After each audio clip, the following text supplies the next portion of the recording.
పేర్కొన్నారు. ఓకే, ఇక్కడ తెలంగాణ తల్లి విగ్రహ ఆవిష్కరణకు రండి, కేసీఆర్కు మంత్రి పొన్నం ఆహ్వానం, గవర్నర్ కిషన్ రెడ్డిలకు కూడా అట. ఎస్, మరి చూద్దాం. మా కేసీఆర్ గారు మరి ఈరోజు సరిగ్గా 1 గంటకు ఫామ్ హౌస్లో మరి అందరి నేతలతోటి, బీఆర్ఎస్కి సంబంధించినటువంటి నేతలతోటి ప్రెస్ మీట్ పెడుతున్నారు ఇవాళ. మరి ఆ ప్రెస్ మీట్లో ఎన్ని విషయాలు మాట్లాడతారు? ముఖ్యంగా Harish Rao arrest, Harish Rao phone tapping case, తర్వాత బీఆర్ఎస్ నాయకుల అష్టదిగ్బంధనం, అట్లాగే రేపటి నుంచి మన అసెంబ్లీ స్టార్ట్ అవబోతోంది, అసెంబ్లీ సెషన్స్ మొదలవబోతున్నాయి. మరి ఈ అసెంబ్లీ సెషన్స్ మొదలవుతున్నటువంటి ఈ సందర్భంలో రేపు కేసీఆర్ గారు అసెంబ్లీకి రాబోతున్నారు అన్న చర్చ చాలా జోరుగా ప్రచారం జరుగుతోంది. అంటే రేపటి నుంచి అసెంబ్లీకి కేసీఆర్ రాబోతున్నారు అంటే గతంలో కూడా ఇట్లా చర్చ జరిగింది, కానీ ఆయన అన్ని సెషన్స్ కూడా అటెండ్ అవ్వలేదు. మరి రేపటి నుంచి మరి ఈ సెషన్స్ అటెండ్ అవుతారా లేదా అనేది మరి ఈరోజు ప్రెస్ మీట్లో ఏం మాట్లాడతారా అని చెప్పి ఉత్కంఠ నెలకొంది. సో చాలామంది ముఖ్యంగా బీఆర్ఎస్ కార్యకర్తలు అందరూ కూడా ఎదురు చూస్తూ ఉన్నారు, కొంతమంది తెలంగాణ వాళ్ళు ప్రజలు ఎదురు చూస్తూ ఉన్నారు. అంటే ఎప్పుడు గత కొంతకాలంగా సైలెంట్గా ఉన్న కేసీఆర్ ఒక్కసారిగా బయటకు వచ్చి ప్రెస్ మీట్ పెడితే ఏం మాట్లాడతారు?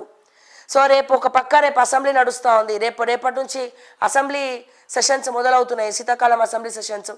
మరి ఈ సందర్భంగా మరి ఎమ్మెల్యేలతో, బీఆర్ఎస్కి సంబంధించినటువంటి ఎమ్మెల్యేలతో, మాజీ మంత్రులతో, ఎమ్మెల్సీలతో మరి కేసీఆర్ గారు ప్రెస్ మీట్ పెడుతున్నారట ఇవాళ 1 గంటకు. మరి చాలా విషయాలు ఉండొచ్చు. ఒకటేమో ఫోన్ ట్యాపింగ్ అయి ఉండొచ్చు, అంటే హరీష్ రావు అరెస్టు, అంటే అట్లాగే 6 గ్యారంటీల వైఫల్యాలు, 6 గ్యారంటీలను ఉద్దేశించి 6 గ్యారంటీల గురించి మాట్లాడుతూ ఉంటారు. 6 గ్యారంటీలను ఉద్దేశించి మాట్లాడతారు అని చెప్తా ఉన్నారు. సంక్షేమ పథకాలు కావచ్చు, ముఖ్యంగా రైతు బంధును ఆపడం కావచ్చు, రైతు భరోసా ఎప్పుడు ఇస్తారని కావచ్చు. అండ్ అట్లాగే రేపు అసెంబ్లీలో ఏమేమి మాట్లాడాలా, అంటే బీఆర్ఎస్ నాయకులు దేని గురించి చర్చించాలా, దేని గురించి ప్రశ్నించాలి అని వాళ్ళ ఇంటర్నల్ మీటింగ్ కూడా కొద్దిసేపు జరగబోతోంది. అండ్ అలాగే కేసీఆర్ కూడా అసెంబ్లీకి వస్తున్నారా రారా అనే దానిపైన ఉత్కంఠ నెలకొంది. సో మాలాంటి వాళ్ళమైతే ప్రతిసారి లాస్ట్ టైం అసెంబ్లీ అయినప్పుడు కూడా కేసీఆర్ కంపల్సరీ రావాల్సిందే, ప్రతిపక్ష హోదాలో కేసీఆర్ అసెంబ్లీకి రావాలని చెప్పి మనం అందరం కూడా, అంటే ముఖ్యంగా నేనైతే స్పెసిఫిక్గా అడగడం జరిగింది. సో బీఆర్ఎస్ ఎల్పీ లీడర్గా ఉన్నప్పుడు కేసీఆర్ ఎందుకు రాడు అసెంబ్లీకి? వచ్చి వీళ్ళ నోర్లు ముగించవచ్చు కదా. మరి ఇంతమంది అడుగుతూ ఉంటే ఎందుకు రారు మీరు హోదాలు అని చెప్పి చాలామంది అడుగుతున్నారు.